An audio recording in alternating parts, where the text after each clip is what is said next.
For 30 years, Wes Calloway did everything right. He worked tirelessly at the same factory, paid his bills, and raised his son the best he could. But when he's suddenly let go, he finds himself standing at a crossroads, lost, directionless, and questioning everything. With nowhere else to turn, Wes takes a chance on a cryptic job posting for a mechanic on a remote farm. What he doesn't expect is Isla Waverly, a fiercely independent woman with secrets of her own, a farm on the brink of collapse and walls built too high for anyone to climb. What starts as a job of necessity soon turns into a fight for something much bigger, a battle for land, love, and second chances. But will Wes finally find where he truly belongs? And will Isla let him in before it's too late? If you love heartfelt, slow-burn romances, stories about resilience, healing, and the power of unexpected love, then you won't want to miss this one. Subscribe now to follow the full story of struggling single dad quits his job after 30 years, only to find love with a mysterious farm owner and discover why sometimes the hardest goodbyes lead to the most beautiful beginnings. Now, let's dive into the story. Wes Calloway never thought he'd be starting over at 52. For 3 decades, he had clocked into the same factory, walked the same hallways, and handled the same machines with the precision of a man who found his identity in his work. But all of that had vanished in an instant. A severance package, a handshake, and a hollow farewell. He sat in his old pickup truck, gripping the steering wheel as if it were the only thing keeping him from floating into the unknown. The factory loomed behind him, a monolith of steel and concrete that no longer had room for men like him, men who had built their lives around loyalty, hard work, and routines that felt permanent until they weren't. The radio played softly, but he wasn't listening. His thoughts drowned out the lyrics, cycling through the same questions he'd been asking himself since that morning. What now? Who am I without this job? What do I even have left? He glanced at the passenger seat, where a faded photo of his late wife Maggie rested against the dashboard. She had always told him there was more to life than work, that he was more than his paycheck. He wished he had listened. A vibration in his pocket startled him. A text. Jude. Dad, are you okay? Call me when you can. His son. 20 years old. Studying. Engineering. Smart, driven, independent, just like Maggie. But Wes had missed so much of his childhood, burying himself in overtime, telling himself that providing was the same as being present. Now that Jude was grown, Wes realized just how little they actually knew each other. Wes exhaled, shoving his phone back into his pocket. He wasn't ready to answer. Not yet. A road to nowhere, with nowhere to go and nothing to do, Wes drove. The farther he got from town, the more the landscape changed. Factories and gas stations gave way to sprawling fields, golden with late summer light. He hadn't taken the back roads in years, but something about them felt right tonight. After an hour, his stomach grumbled, reminding him that he hadn't eaten since morning. He spotted a rustic little diner up ahead, its neon sign flickering. As if it were tired of holding on, he pulled in, the gravel crunching under his tires. Inside, the air smelled of coffee and bacon grease, the kind of place where the waitress knew your name and never let your cup go empty. Wes slid into a booth, grateful for the anonymity. A waitress, probably in her 60s, with silver hair tucked under a bandana, approached. "What can I get you, hun?" He hesitated. "Just coffee. Black." She gave him a knowing look as if she could see right through him. "Tough day?" "You could say that," he muttered. She poured his coffee. "Honey, when one door closes, another one opens. You just gotta be looking in the right direction." Wes offered a tired smile, easy for her to say. As he sipped his coffee, his eyes drifted to the bulletin board near the counter. It was cluttered with flyers for lost dogs, local church events, and one handwritten note that caught his attention. "Help wanted. Experienced mechanic needed at Willow Ridge Farm. Room and board available. Contact Isla Waverley. Wes frowned. A farm. He hadn't touched a tractor since he was a teenager helping his uncle on summer breaks. But machines were machines, weren't they? He pulled out his phone, typing the number into his contacts. He didn't call, not yet, but he left the number on his screen, letting the possibility linger. The next morning, Wes found himself still thinking about the flyer. What else do I have to lose? Before he could talk himself out of it, he dialed. The phone rang twice before a woman's voice, low and steady, answered. Isla Waverley. Wes cleared his throat. I saw your flyer at the diner. You're looking for a mechanic. A pause. You have experience with farm equipment? I have experience with machines. Another pause. How soon can you be here? His grip tightened on the phone. Where exactly is here? Willow Ridge. About 40 minutes out of town. You. Coming or not? She wasn't one for pleasantries. He liked that. I'll be there by noon. She hung up before he could say anything else. Wes stared at his phone. Well, that was abrupt. But something about her voice intrigued him. A quiet strength, a guarded edge. This wasn't just some farmer looking for help. There was more to Isla Waverley than she let on. And for the first time in months, Wes felt a flicker of curiosity. The drive to Willow Ridge was beautiful, rolling fields, sun-drenched pastures, and a sky so blue it made him forget for a moment that he was a man without a plan.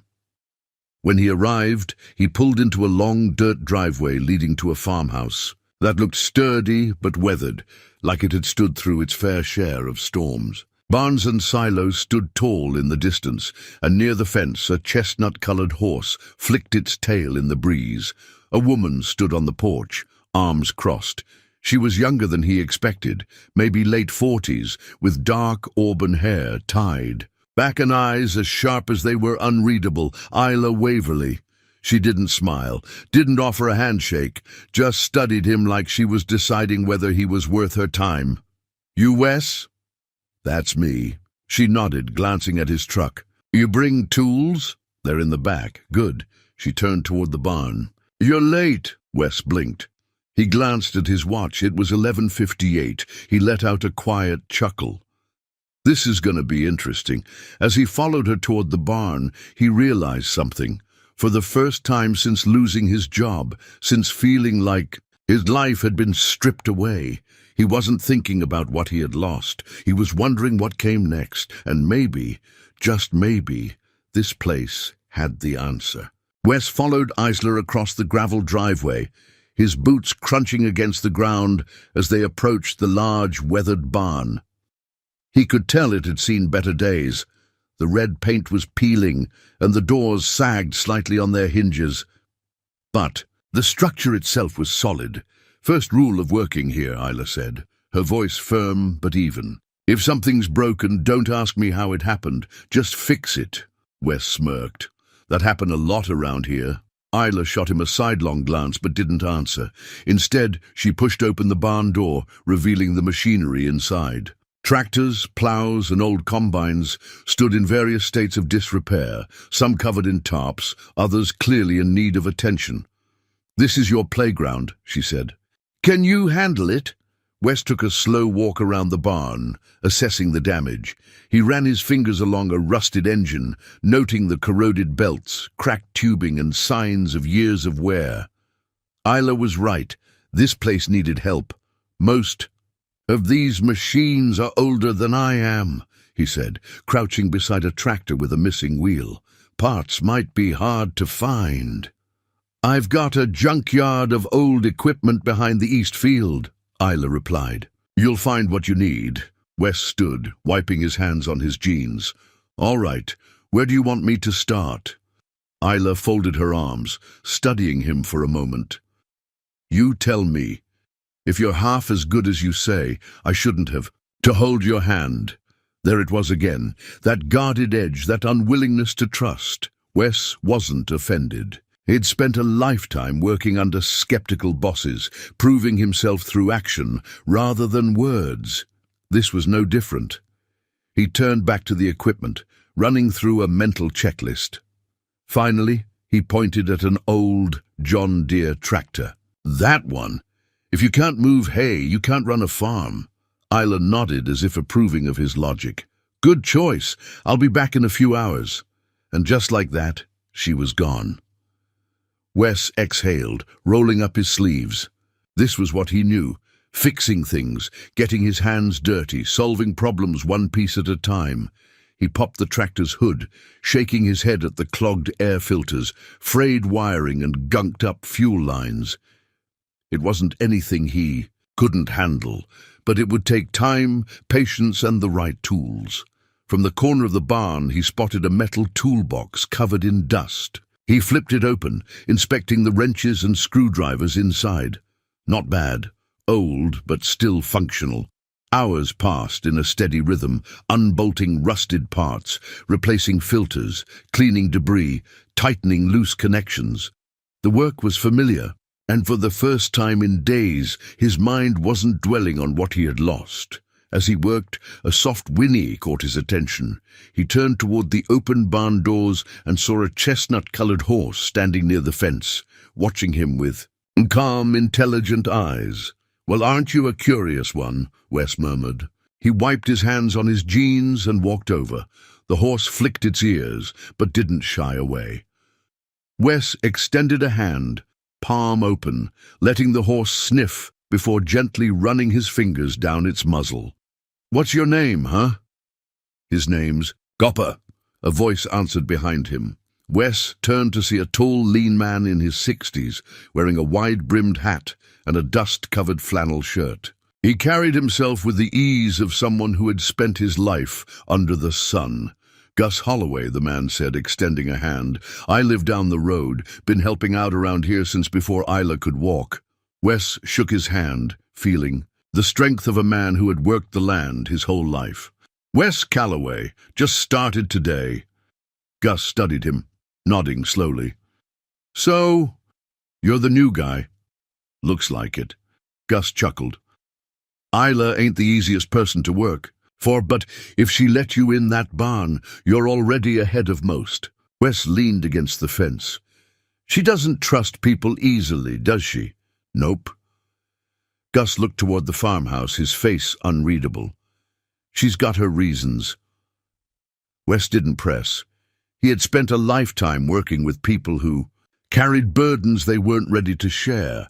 Isla would open up when she was ready, or she wouldn't. Either way, he had a job to do. By the time the sun began to dip below the horizon, Wes had made significant progress on the tractor. The engine purred smoothly, and the hydraulic system, while still needing some tweaks, was functional. He wiped sweat from his forehead just as Isla returned. She walked into the barn, her sharp eyes scanning his work.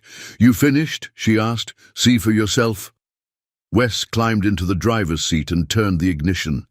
The engine roared to life, steady and strong. He maneuvered the tractor. Forward a few feet, then back, smooth as silk. Isla's expression didn't change, but he caught the briefest flicker of approval in her eyes. "Not bad," she admitted. Wes smirked. "High praise coming from you," she huffed, but there was a trace of amusement in her voice when she said, "You hungry?" It took him a second to process the question. He had been so caught up in working he hadn't realized how hungry he actually was. "I could eat," he admitted. Isla nodded toward the farmhouse. "Come on, then. Dinner's at 6. If you're late, you don't eat." Wes grinned. "Well, that's motivation if I've ever heard it." She shook her head but didn't argue. As Wes followed her toward the house, he felt a strange sense of belonging. He had only been here a day, but something about this place, the land, the work, the people, felt like it had been waiting for him. And for the first time in a long time, he wasn't just passing through. He was exactly where he was supposed to be. The farmhouse was as unpretentious as its owner. The wooden floors creaked beneath Wes's boots as he stepped inside, following Isla into the kitchen. The scent of freshly baked cornbread and something savory simmering on the stove filled the air, an unexpected contrast to Isla's no-nonsense demeanor. The table was set simply, 2 plates, 2 glasses, and a pitcher of iced tea. Gus was already there, lounging in a chair as if he belonged, which Wes figured he probably did. "You made it just in time," Gus said with a smirk, sipping his tea. "I told Isla you might not last past day 1. Isla shot Gus a look. "He's still here, isn't he?" Wes smirked, taking a seat. "I'm tougher than I look." "You'd have to be," Gus chuckled. Isla ladled out portions of hearty beef stew, setting a plate in front of Wes without much ceremony. "You eat fast, you work hard, you clean up after yourself," she said, sitting down across from him. "That's how it works around here." "Noted," Wes replied, picking up his spoon, and took a bite, and was immediately taken aback. The stew was rich, flavorful, and filled with just the right balance of seasoning. He had expected something functional, but this was damn near gourmet. "You cook like this every night?" he asked, unable to keep the surprise out of his voice. Isla barely glanced up. "It's food," Gus chuckled, shaking his head. "What she means is she's been cooking since she was old enough to reach the stove. Her mama ran this farm before her, and if there was one thing she insisted on, it was knowing how to feed people properly." Isla gave Gus a warning look, but didn't correct him. Wes took another bite, chewing thoughtfully. There was a story here, a past she wasn't sharing, but he knew better than to pry. Not yet. They ate mostly in silence, but it wasn't uncomfortable, just practical, like everything else about this place. When they finished, Isla cleared her own plate and nodded toward Wes. "You did good work. Today," she said. "I need the hay baler fixed next. It's in worse shape than that tractor was." "Sounds like a challenge." "It is," she said simply. Then, after a pause, "You think you can handle it?" Wes leaned back, studying her. It wasn't just about the machines. She was testing him to see if he'd fold, if he'd back out, if he'd decide this life wasn't worth the effort. He gave her a slow, confident nod. "I'll have it running by the end of the week." Flicker of something, approval, passed through her eyes. "We'll see," was all she said before turning away. Wes woke the next morning to the soft sounds of the farm coming to life. The distant lowing of cattle, the rustling of leaves, as the wind moved through the fields. It was a different kind of alarm clock than he was used to, but it was oddly comforting. By the time he made his way outside, Isla was already up, feeding the horses and checking the fences. "She's always the first one up," Gus said from behind him, stretching as he stepped onto the porch. "Has been since she was a kid." Wes crossed his arms. "She ever slow down?" Gus grinned. "Not if she can help it." Wes watched her for a moment before heading toward the barn. He wasn't here to stand around. He had work to do. The hay baler was, in fact, a complete disaster. Its gears were clogged with dust and debris, its hydraulics leaked oil, and one of its belts had snapped completely. Wes sighed, rolling up his sleeves. "All right, let's see what we're working with." Hours passed in a steady rhythm, unbolting, cleaning, replacing. It was the kind of work that kept his hands busy and his mind quiet. By midday, he had made significant progress, but he needed one specific part to finish the job. He stepped outside, scanning the property until he spotted Isla near the fence line. "I need a replacement belt," he called. She glanced over. "Check the old shed behind the east field."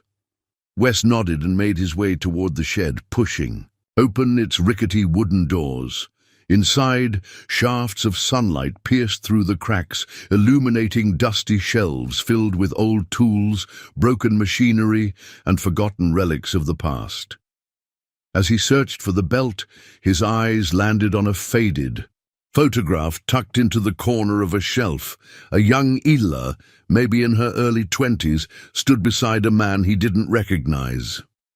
They were laughing, standing close, closer than just friends. Before he could process it, a voice behind him cut through the air. "What are you doing?" Wes turned to find Isla standing in the doorway, arms crossed, her expression unreadable. "Looking for a belt," he said simply, holding up the one he had found. She didn't move. Her gaze flickered briefly to the photograph before she stepped inside and grabbed it, tucking it into her pocket as if it had never been there. Wes could have let it go, could have walked past her and gone back to work. Instead, he took a slow breath and said, "He was important to you." For a moment he thought she might not answer. Then finally she spoke. "He was my husband." It was the first real glimpse into Isla Waverley's past, and it came with a weight Wes hadn't been expecting. "Was?" he asked carefully. She exhaled, looking away. "He died a long time ago." Silence settled between them. Wes didn't impress. He knew grief when he saw it. "I'm sorry," he said, and for the first time he meant it. Isla gave a small nod, then turned to leave. "Dinner's at 6, she said over her shoulder. "Don't be late." And just like that, the moment was over. But as Wes stood there, holding the replacement belt in his hand, he knew one thing for certain. Isla Waverley wasn't just a tough woman running a farm. She was a survivor. And for the first time, Wes wondered if fixing machines was really the hardest thing he'd be doing here. Wes didn't bring up the photograph again. It wasn't his place. He wasn't here to dig into Isla's past, and he certainly wasn't here to fix anything that wasn't made of metal and gears. And yet, the way she had snatched that photo, the sharp edge in her voice when she said "was," it stuck with him. By the next morning he had shoved it to the back of his mind. There was too much work to be done. The sun had barely crawled over the horizon when he found himself back at the barn, tools in hand, determined to finish what he had started. Wes had just finished replacing the belt on the hay baler when he sensed someone watching him. He turned to find Isla standing a few feet away, arms crossed, a steaming cup of coffee in one hand. "Morning," he said. She nodded, stepping forward. "How's it looking?" "Almost done. Needs some testing, but it should hold." She studied his work for a long moment, then handed him the coffee without a word. He hesitated before taking it. It wasn't just a cup of coffee. It was a silent gesture of respect, an acknowledgement that he was pulling his weight. He took a sip, strong, no sugar, just like he expected. "You always up this early?" he asked. Isla smirked, but it didn't quite reach her eyes. "Farm doesn't run itself." Wes nodded, glancing toward the fields, where the morning mist still hung low over the crops. "You ever think about hiring more help?" she scoffed. "People come and go, never stay." "You think I won't?" She turned her gaze to him, eyes sharp. "Testing him." "I think you haven't decided yet," she said simply. Wes didn't have an answer for that. And, truth be told, she might be right. Later that day, while Isla was tending to the horses, Gus wandered into the barn. "You fixing or thinking?" he asked, leaning against a wooden beam. Wes smirked. "Can a man do both?" Gus chuckled. "You're picking up on things, aren't you?" Wes wiped his hands on a rag, sighing. "She's got walls up." "That she does." Gus picked up a small horseshoe from the workbench, turning it in his hands. "Thing is, walls don't just go up on their own. Something puts them there." Wes leaned against the baler. "Her husband?" Gus didn't answer right away. He ran his fingers along the edge of the horseshoe, as if he were weighing whether or not to say more. "His name was Daniel Waverley," Gus finally said. "He and Isla ran this place together. Good man, hard worker. They had plans, big ones." Wes stayed silent, letting the old man talk. "One winter," Gus continued, voice quieter now, "he was out in the north field, trying to fix a broken fence before the storm hit. A bad accident with the tractor. By the time Isla got to him," he shook his head, "it was too late." Wes exhaled, a slow, measured breath. That explained a lot. "She never left the farm after that," Gus said. "People told her to sell, start over, but she wouldn't. Said this place was all she had left of him." Wes stared at the barn floor, tracing patterns in the dust with his boot. "She ever talk about it?" he asked. Gus chuckled dryly. "You kidding? Isla doesn't do talking about it." Wes smirked. "Yeah, I'm getting that impression." Gus set the horseshoe down and gave Wes a knowing look. "But you, my friend, you might just be stubborn enough to get her to." Wes let out a quiet laugh. "Not sure that's what I signed up for." "Maybe not." Gus started toward the door, then paused. "But you're here, aren't you?" Wes didn't have an answer for that either. That afternoon, Wes was working near the barn when he saw Isla struggling with the fencing on the east side of the property. The wood had split in some places, and Isla was trying to hammer in new posts, her movements quick and forceful, like she was fighting the fence instead of fixing it. Wes grabbed his gloves and walked over. "Need a hand?" "I've got it," she said, not looking up. "Sure you do." Wes picked up a post anyway, steadying it in place. "But you'll get it done faster with help." She sighed, clearly annoyed, but she didn't stop him. They worked in silence for a while. The rhythmic sound of the hammer, the smell of freshly cut wood, the distant hum of crickets in the fields. It was oddly peaceful. After a few minutes, Wes spoke. "Gus told me about Daniel." Isla's grip on the hammer tightened.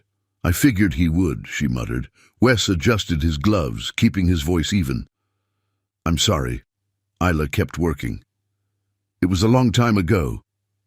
"Doesn't mean it. Doesn't still hurt." She paused mid-swing, the weight of his words settling between them. Wes didn't push. He just held the post steady, waiting. Finally she sighed, setting the hammer down. She wiped sweat from her brow and looked out over the fields, her eyes distant. "This place, it was always our dream," she said. "Everyone told me to sell after he died. Said it was too much for one person to handle." She exhaled, shaking her head. "But I couldn't. Letting go felt like losing him all over again." Wes nodded, understanding more than he let on. Isla turned to him, meeting his gaze. "You ever lose something that big?" Wes hesitated, then nodded. "My wife, Maggie, cancer, 5 years ago." She studied him for a moment, then gave a small nod. For the first time, they weren't just two people working on a farm. They were two people who understood. "I don't talk about Daniel," Isla said quietly. "I don't talk about Maggie," Wes admitted. She tilted her head, considering that. Then, to his surprise, she almost smiled. "Guess that makes 2 of us," she said. A breeze rolled through the fields, carrying the scent of earth and wildflowers.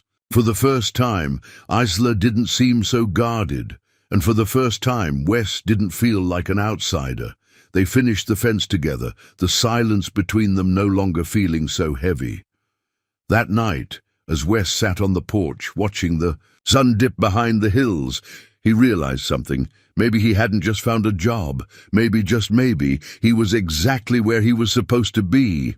The sky darkened faster than expected. Wes had spent the better part of the afternoon checking on the hay baler, fine-tuning the adjustments he had made the day before.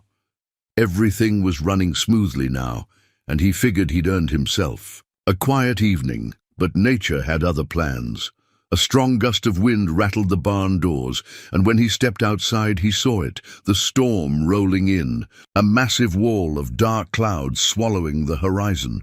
He'd lived in the Midwest long enough to know what this meant. A serious storm was coming. Isla was out by the far pasture, reinforcing some of the fencing they'd worked on earlier in the week. She must have seen the clouds at the same time, because she suddenly straightened, hands gripping the post, scanning the sky. Then, without hesitation, she started running. Wes didn't have to ask why. The livestock. If they didn't get the animals into the barn before the worst of the storm hit, they could lose them. Or worse, the animals could panic, break through the fences and be lost for good. He took off toward the pasture, meeting Isla halfway. "I need to move the cattle in first," she shouted over the rising wind. "You get the horses!" Wes nodded, sprinting toward the corral where Copper and the other horses were already restless, sensing the shifting air pressure. Thunder rumbled in the distance. "Easy, boy," he murmured, grabbing a lead rope as he approached Copper, who was stomping the ground nervously. "We're not going to let this one get you." The horse tossed his head, not yet trusting Wes completely. Wes didn't have time for hesitation. He reached for the rope, careful but firm, and finally managed to secure it. One by one, he led the horses into the barn, his hands steady even as the wind howled louder. Behind him, Isla was wrangling the last of the cattle, guiding them into the sheltered enclosure with practiced efficiency. Just as the first fat drops of rain slammed into the dry earth, they managed to lock the last of the gates. For a moment they just stood there, panting, watching as the storm unleashed itself. The wind howled through Willow Ridge, bending the trees nearly to their breaking point.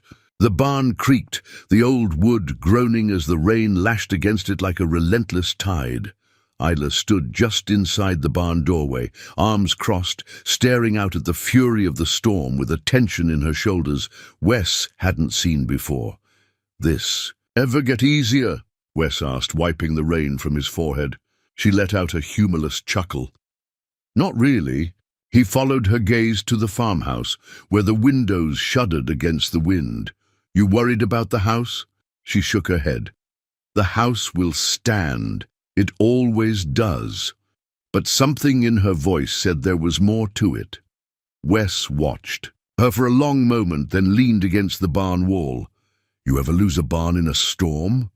Isla inhaled sharply, the faintest flinch in her posture. It was answer enough. "My father's," she finally said. "Years ago, lightning strike, burned to the ground." Wes exhaled slowly. So that's why she had gone pale the second she saw the clouds. She didn't just worry about storms. She had already lost something to one. Wes didn't say anything. What could he say? He understood loss, but he wouldn't pretend to understand her loss. Instead, he simply stood beside her as the rain hammered against the land, drenching everything in its path. The storm raged for hours. With the power flickering at the farmhouse, Isla didn't even try to go back inside. Instead, she pulled up a chair in the barn, sitting near the horses, as if keeping an eye on them would somehow keep the whole farm from falling apart. Wes wasn't about to leave her alone, so he sat down too. They didn't talk much, not at first. The wind spoke for them, whistling through the wooden beams, filling the silence between them, but after a while it wasn't uncomfortable. Wes stretched out his legs, staring at the ceiling rafters. "I was 14 when I saw my first tornado." Isla glanced at him. "Whole town had to take shelter under the high school gym," he continued. "I remember thinking that if the roof ripped off, it'd be like one of those scenes in a movie, where everyone just gets sucked into the sky." She let out a soft chuckle. "Did it?" "No," he smirked, "but my old man held on to me, like he thought it might." A pause. Then Isla murmured, "Daniel always said storms were just another part of life. You couldn't outrun 'em, couldn't stop 'em, just had to get through." Wes watched her carefully. It was the first time she had said his name, the first time she had let herself say it out loud, and it wasn't lost on him. "You ever think about leaving?" he asked quietly. She was silent for a long time. Then, softly, "Every day." Wes waited, sensing there was more. "But if I left," she continued, her voice barely above the rain, "what would I have left of him?" Wes swallowed hard. He had no answer to that, because he knew exactly what she meant. The storm finally began to weaken just before sunrise. The rain slowed to a drizzle. The wind fell into a whisper, and the heavy clouds began to break apart, revealing slivers of gold and pink in the morning sky. They stepped outside together, surveying the land. The fences were still standing. The barn was still intact. The farm had survived. Isla let out a breath she'd been holding all night, and "Not bad," Wes said, stretching his stiff muscles. "I half expected to wake up in Oz." That earned him a small, tired smile. She turned. To him, wiping a stray strand of hair from her face. "Thanks for sticking around." Wes shrugged. Didn't really have anywhere else to be. She nodded slowly, as if she understood exactly what he meant, and maybe, just maybe, she did. As the sun finally rose over Willow Ridge, painting the fields in light once more, Wes had a feeling. A strange, unfamiliar feeling. This place, it wasn't just a job anymore. It was starting to feel like something more. The morning after the storm, Willow Ridge Farm stood resilient, but not without its scars. Branches littered the ground. A few fence posts had snapped clean in half, and parts of the barn roof had lost shingles, exposing wooden beams to the sun. But all in all, they had been lucky. Wes stood with his hands on his hips, surveying the damage. Isla was a few feet away, arms crossed, her sharp eyes scanning for what needed fixing first. "Could have been worse," Wes muttered. Isla nodded. Could have been. But there was something else in her voice. Something lighter. The storm hadn't beaten them, and maybe for the first time in a long time, she wasn't facing the cleanup alone. They started with the fencing. It was hard. Tedious work, digging out the broken posts and driving new ones into the earth. But Wes welcomed it. The physicality, the rhythm, the way it let him shut off his thoughts and just focus. They worked side by side, falling into an easy, unspoken partnership. Isla held the new posts steady while Wes drove them into place. She passed him nails before he asked, when the sun got too hot. He handed her a bottle of water before she even reached for one. It was strange in a way, how natural it felt. By mid-afternoon, they had almost finished the repairs, and Gus had joined them, watching with mild amusement as Wes hammered in the last few nails. "You know," Gus said, leaning on the fence, "I haven't seen this place bounce back so fast in years." Isla arched a brow. "We're not done yet." "Sure," Gus chuckled. "But don't think I haven't noticed the teamwork going on here." Wes smirked, standing up straight. "Well, she's still the boss. I just do what I'm told." Idla gave him a sideways glance, but didn't deny it. Gus grinned. "That's probably for the best." By the time the sun dipped below the hills, exhaustion had settled into Wes's bones. He expected Isla to disappear into her routine. Clean. Up, eat alone, prepare for another day of work. Instead, she did something unexpected. "Dinner's in 15, she said as she passed him, heading toward the house. It wasn't quite an invitation, but it wasn't not an invitation either.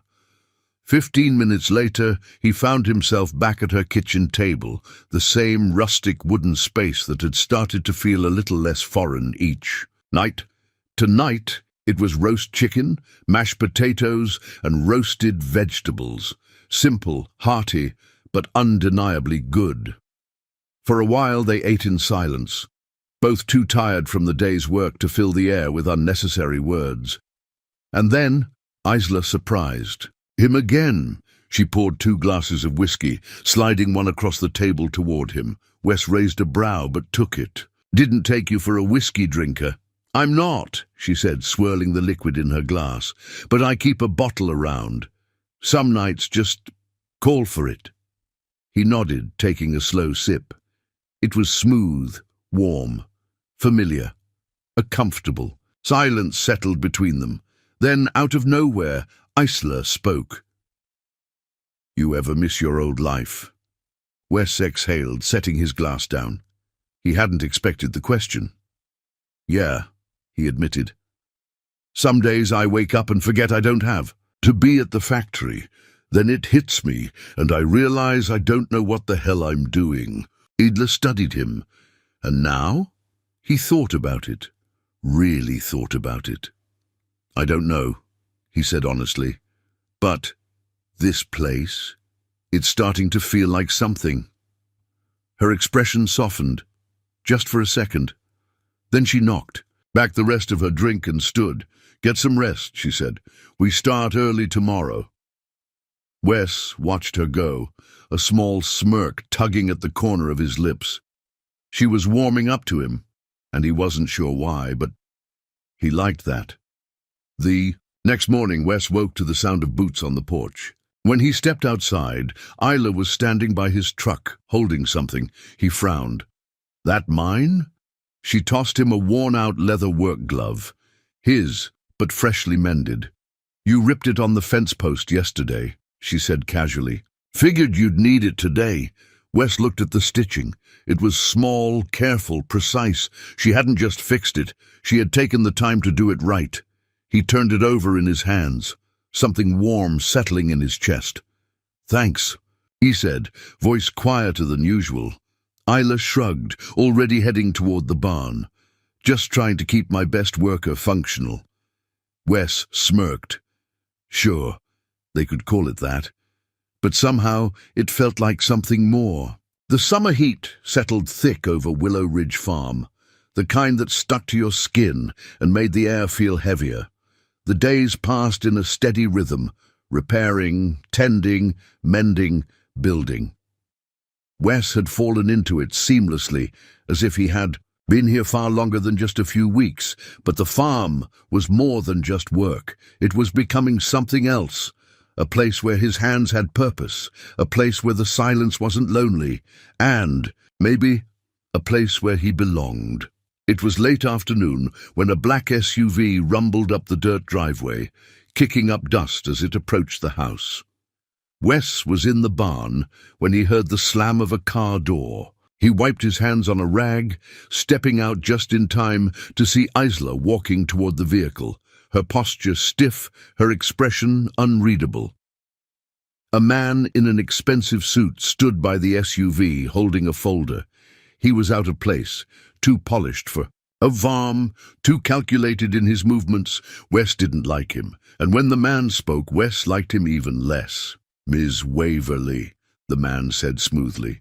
I assume you've received our previous offers? Isla crossed her arms. I have. And she glanced at the folder in his hand. The answer's still no. Wes frowned, stepping closer. The man sighed as if he had expected this. I understand your hesitation, but our client is willing to increase the offer. This could set you up for life.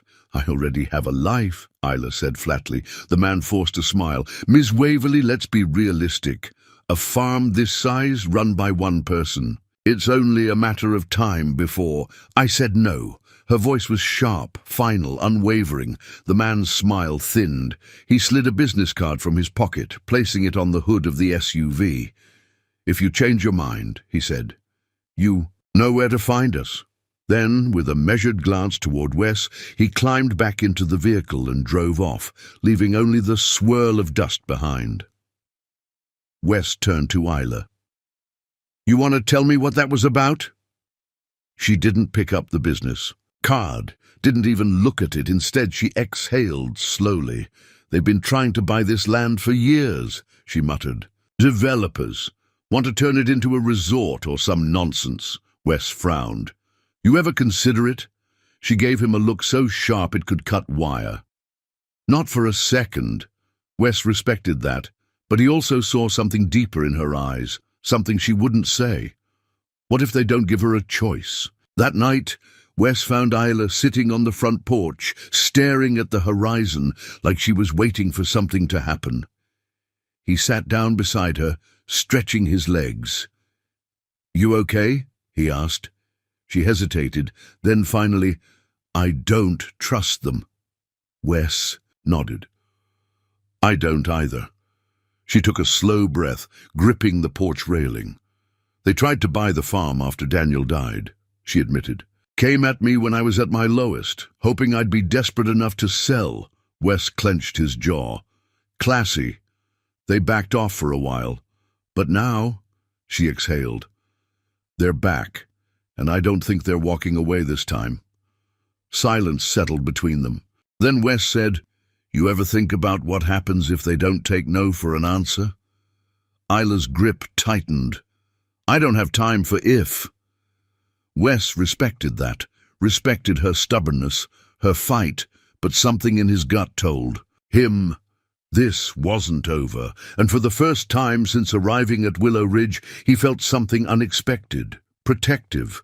Not just over the farm, over her.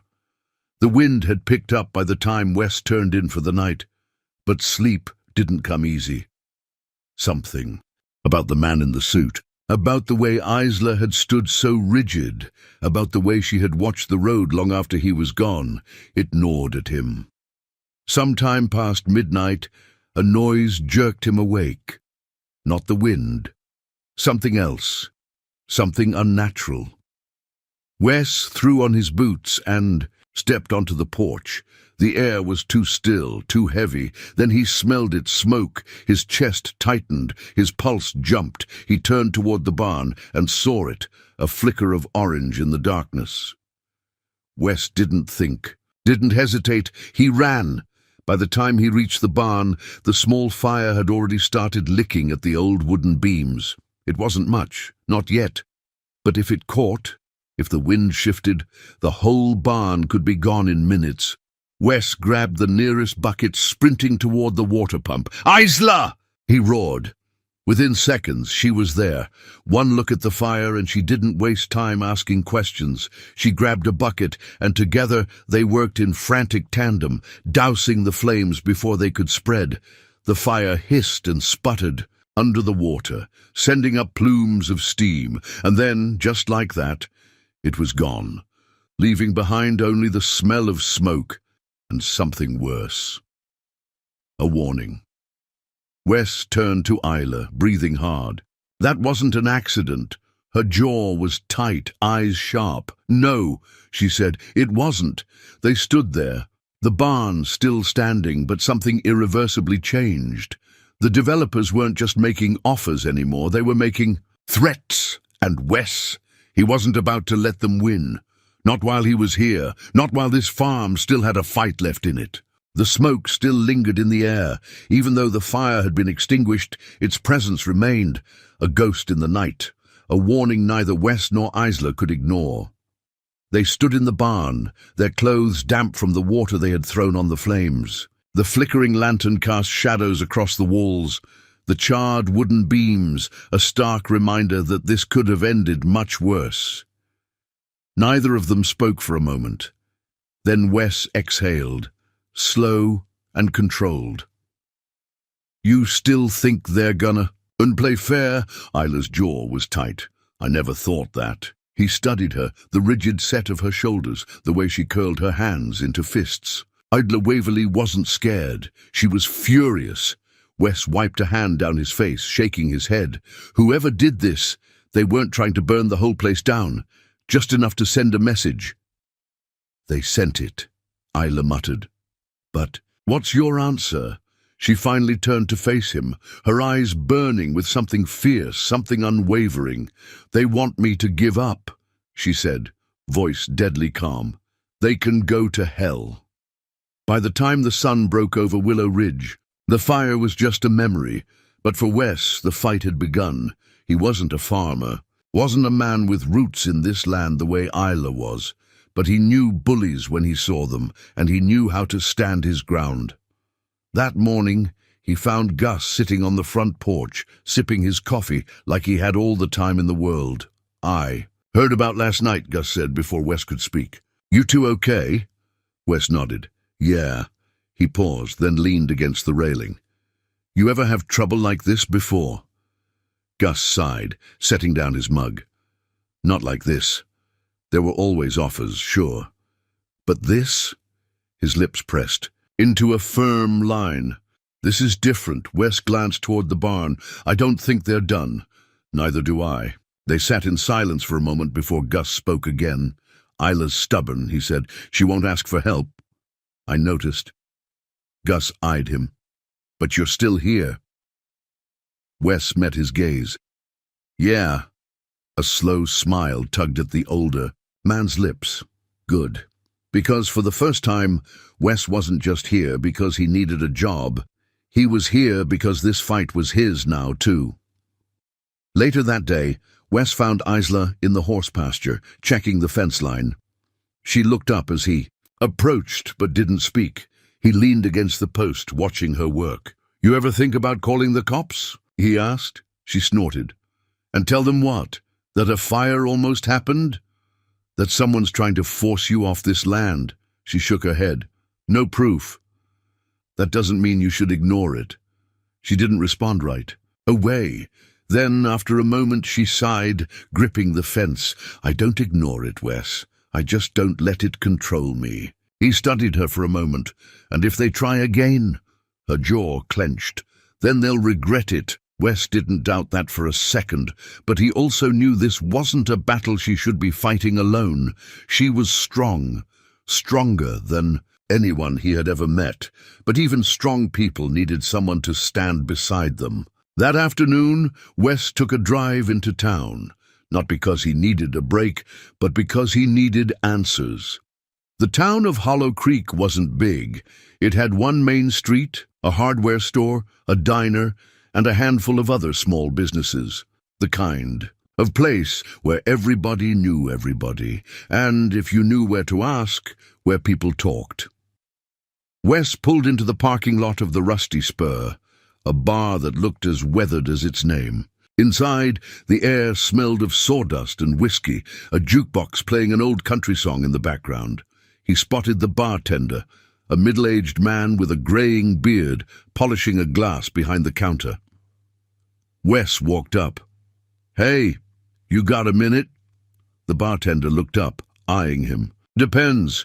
You drinking or asking questions? Maybe both. The man smirked. All right, what's on your mind? Wes slid onto the bar stool. I'm working out at Willow Ridge. That got the bartender's attention. With Isla? Wes nodded. Yeah, and I get the feeling some people want her gone. The bartender exhaled, setting the glass down. That'd be the Holloway Group. Developers? More like land sharks. They've been trying to sink their teeth into that property for years. She's one of the last holdouts. Wes leaned forward.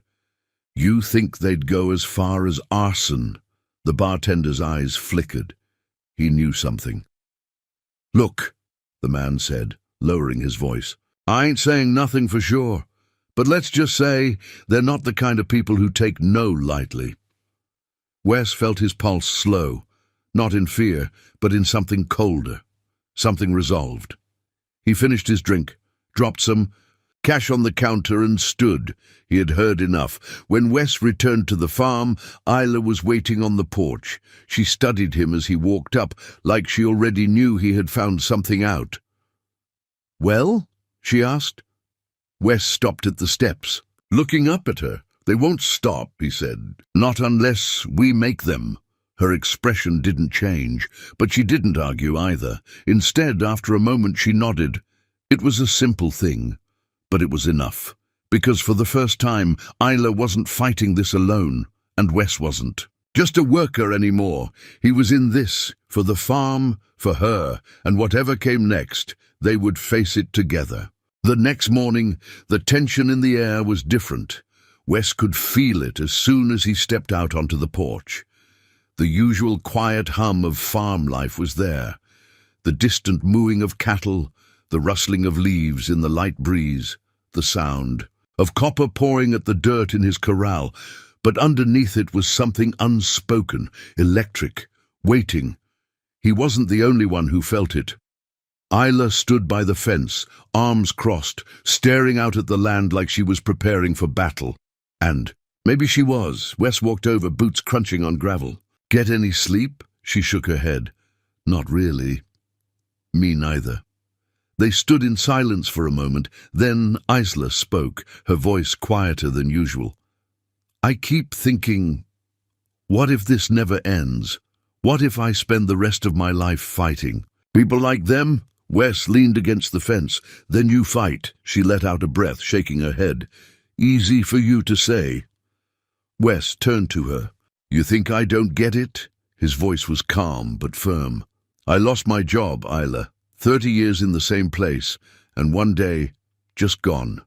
You think I don't know what it's like to have the world try to rip away the one thing that makes you feel like you still matter? She looked at him then, really looked at him, and for the first time Wes saw something flicker behind those guarded eyes.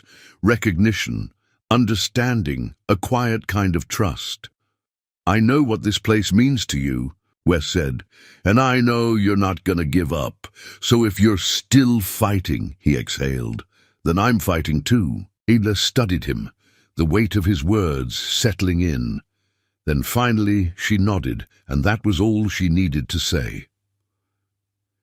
The first sign of trouble came just after noon. Wes was in the barn when he heard it. The unmistakable sound of an engine revving, loud and aggressive, too close to the property. He stepped outside just in time to see a pickup truck speeding down the dirt road leading toward the house. Ayla was already there, standing on the porch, her face unreadable as the truck came to. A stop in a cloud of dust and tension. Two men stepped out. Wes didn't recognize them, but he recognized the look in their eyes. They weren't here to talk. The taller of the two, a man with a gut hanging over his belt buckle and a cigarette tucked behind his ear, spat onto the ground. "You're making this harder than it needs." "To be Waverley," he said, his voice thick with condescension. Scylla crossed her arms. "That so?" The second man, shorter but stockier, took a step forward. "You should take the offer. Last chance." Wes felt his jaw tighten. They were trying to scare her, and if there was one thing he had learned about Ayla Waverley, it was that she didn't scare easy. She tilted her head slightly, considering them. "And if I don't?" The taller man let out a slow, smug chuckle. "Then you might start having problems. Real problems." That was it. That was the moment Wes stepped in. "Is that a threat?" His voice was low, controlled. Both men turned to him now, as if they had only just realized he was standing there. The shorter man smirked. "Who the hell are you?" Wes didn't blink. "The guy who's not gonna let you push her around." Silence. For a few seconds, it was just the wind and the weight of unspoken words hanging between them. Then the taller man scoffed, shaking his head. "Ain't your fight, old man." Wes took a slow step forward, leveling his gaze at the man. "It is now." More silence, then, without another word, the men climbed back into their truck, revved the engine and sped away, leaving nothing behind but tire tracks and tension. Wes turned to Ayla. "You okay?" She didn't look at him, just exhaled, slow and measured. "They're testing me," she muttered, "trying to see how far they can push." Wes nodded. "Then we push back." That evening, Ayla paced the kitchen, frustration rolling off her in waves. "I don't get it," she muttered. "They can't just take the land. I own this place outright. There's nothing they can do unless I sell." Wes leaned against the counter, arms crossed. "Unless they make it impossible for you to stay." She shot him a sharp look. "What do you mean?" "They're playing a long game," Wes said. "They don't have to force you out overnight. They just have to make life hard enough that one day you wake up and realize you can't fight anymore." She scoffed. "That's never gonna happen." Wes smirked. "I know," she exhaled, rubbing her temples. I don't know what to do." Wes watched her for a moment, then said, "We make it harder for them than they make it for you." She raised an eyebrow. "You have a plan?" He nodded. "I do." And for the first time since this fight began, Ayla's expression shifted, not to frustration or exhaustion, but to something else. Hope. By the next morning, the battle for Willow Ridge had truly begun. Wes and Ayla secured the perimeter, reinforcing the fences, setting up cameras, documenting everything. Gus got in touch with a lawyer in town, someone who knew exactly what kind of loopholes developers like to exploit. And then there was the community. Because the thing about small towns, people talk. And when they heard what was happening at Willow Ridge, they started showing up. By the end of the day, a dozen locals had offered to help. One man, a rancher from the next town over, brought in extra fencing supplies. A woman from the diner organized a town meeting, spreading the word about what the developers were trying to do. And suddenly, Ayla wasn't alone anymore. Neither was Wes. As the sun set over the farm, painting the sky in soft hues of gold and pink, Ayla turned to Wes, her expression unreadable. "You really think this is gonna work?" she asked. He met her gaze. "I think we just made it a hell of a lot harder for them to win." For a long moment she just stood there. Then, to his complete surprise, she reached out and squeezed his hand. It was quick, barely a second, but it was there. And in that moment, Wes knew one thing for certain. This fight wasn't just about land anymore. It was about them, and he wasn't going anywhere. The next few days were tense but productive. With the help of the locals, the farm had never been stronger. Every weak spot in the fence had been reinforced. The barn roof was patched. Security cameras now dotted the property, hidden but strategically, in place to catch any trespassers. Isla wasn't used to accepting help, but this time she didn't argue. Maybe it was because she finally realized she didn't have to fight alone. Maybe it was because of Wes. Either way, she let people in. And that changed everything. The sun had barely set when Wes heard the familiar hum of an approaching vehicle. This time, it wasn't some slick corporate SUV. It was an old beat-up pickup, and when the driver stepped out, Wes's hands clenched into fists because it was the same man who had shown up last time, the one who had made the not-so-subtle threats. Except now, he wasn't smiling. Isla was already at the door when Wes stepped outside, her expression calm but eyes blazing. The man, Randall Briggs, according to Gus, leaned against his truck, arms crossed. "You sure you want to do this, Waverly?" he asked. Isla didn't flinch. "Do what exactly?" Randall sighed, as if she were being unreasonable. "We made you a damn good offer." And I said no. His jaw tightened. "You're making this harder than it needs to be." Wes took a slow step forward. "Funny, we were just about to say the same thing to you." Randall's gaze flickered to Wes, sizing him up. Then he chuckled, low and cold. "This what you're doing now, Isla? Taking in strays?" Isla didn't blink. "This stray could take you down in 10 seconds flat," Randall smirked. "That a challenge?" Wes spoke before Isla could. "No, it's a fact." Silence stretched between them, thick as the summer heat. Then Randall exhaled sharply. "Fine, you want to play hardball? Have it your way." He climbed back into his truck, slamming the door. Dirt kicked up behind him as he sped away. Wes didn't move, until the taillights disappeared into the night. Only then did he turn to Isla. "You okay?" She exhaled slowly. "Yeah." But Wes could see it. She wasn't afraid. She was angry, and Wes had a feeling this wasn't over. It happened the next evening. Wes and Isla had just finished up in the barn when they heard it, a distant rumble, a deep mechanical growl cutting through the night. Then came the lights, blinding beams piercing through the trees, illuminating the fence line, a bulldozer. Wes's pulse kicked up. "You've got to be kidding me." Isla didn't waste time talking. She ran. Wes was right behind her. By the time they reached the fence, the bulldozer was already pushing forward, tearing through the first row of posts. And standing nearby? Randall Briggs, watching, waiting. Isla didn't hesitate. She climbed right over the fence, storming toward him. "You lost your damn mind," she snapped. Randall didn't even look fazed. "Just clearing some land. Thought we'd get a head start." "This isn't your land." "Not yet." Wes had had enough. He stepped forward, placing himself between Isla and Randall.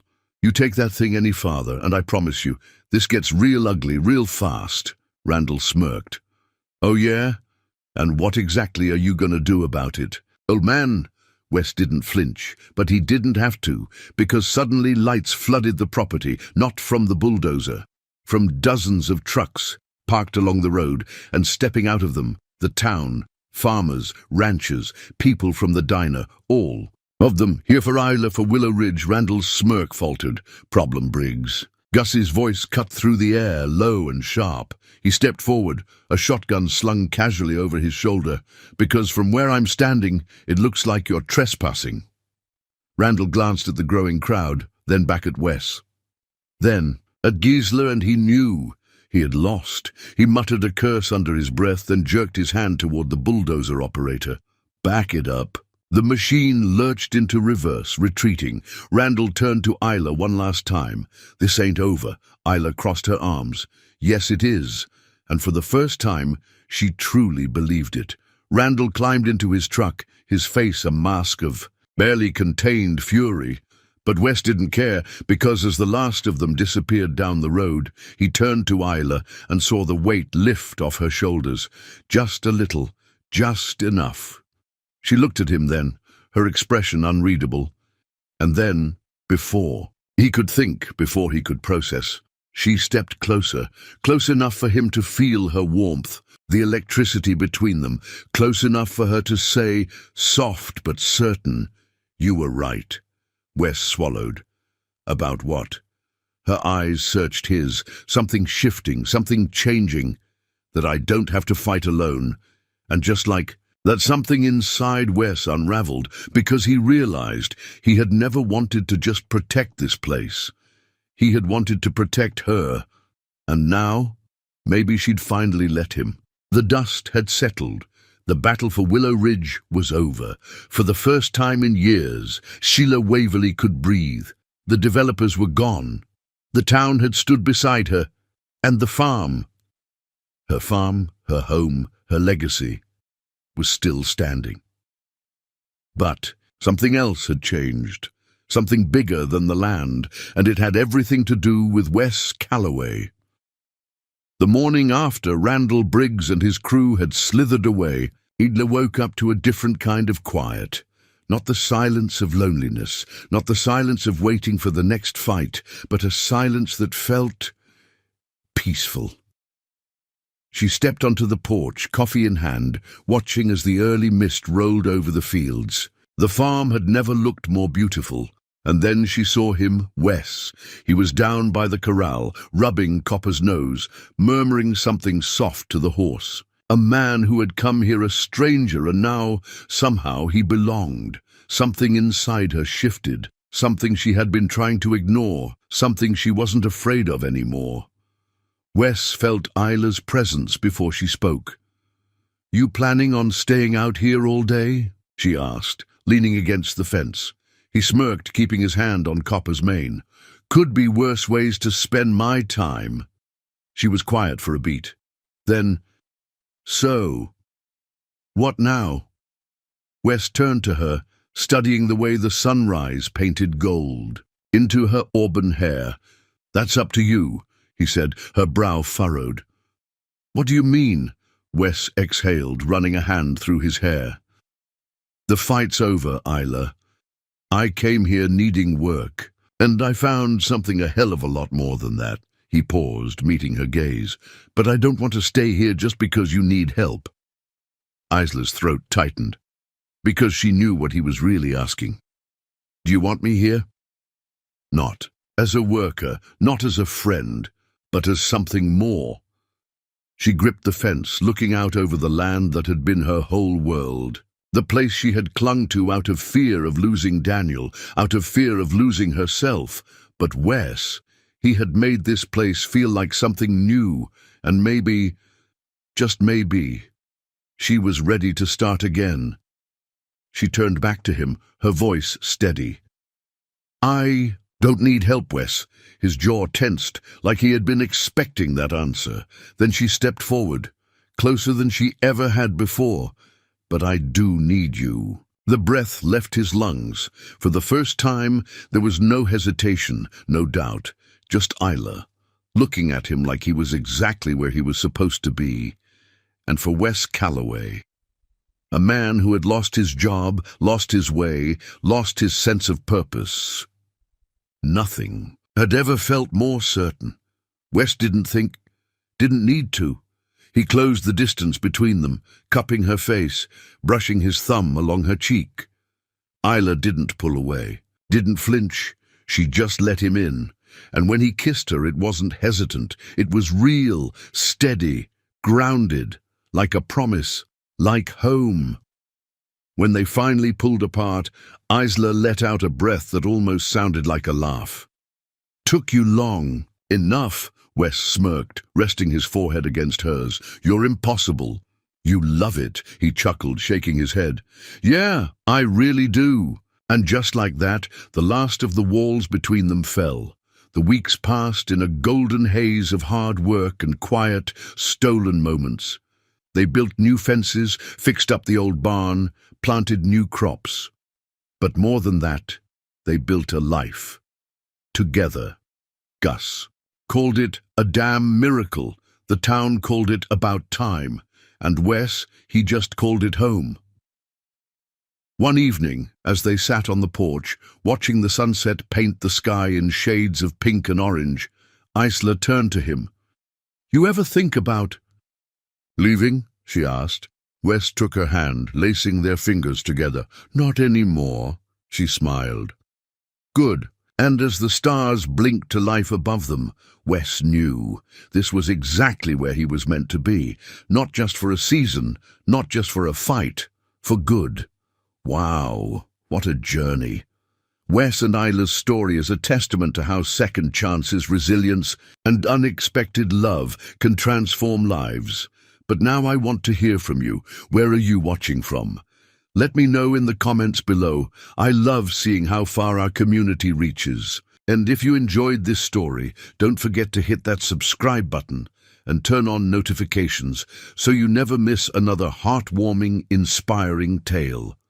Your support means the world to me, and it helps bring more incredible stories like this to life.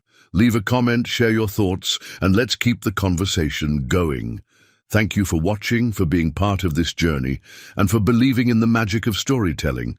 I can't wait to see you in the next video.